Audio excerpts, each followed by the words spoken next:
बिस्मिल्लाहिर्रहमानिर्रहीम। अस्सलाम वालेकुम दोस्तों, सऊदी अरब में कोरोना वायरस की तादाद में मजीद इजाफा होता जा रहा है।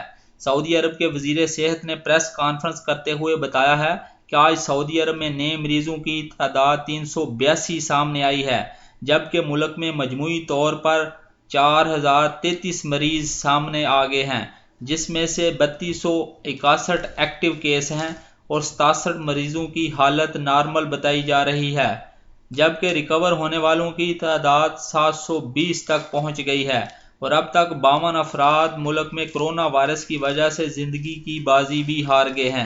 आज कोरोना वायरस के सबसे ज्यादा तादाद मक्कातुल मुकरमा में सामने आई है।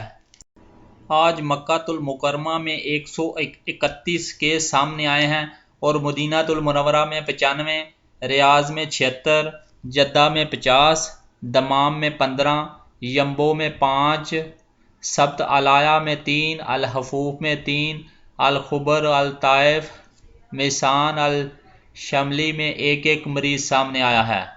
दोस्तों, मेरी वीडियो अगर अच्छी लगे तो अपनी राय का ज़रूर इजहार कीजिएगा और मेरा चैनल गल्फ उर्दू न्यूज़ ज़रूर सब्सक्राइब कीजिएगा और बेल का बटन ज़रूर दबाइएगा। शुक्रिया। अस्सलाम वालेकुम व रहमतुल्लाहि व बरकातुहू। फ़ी ईमान अल्लाह।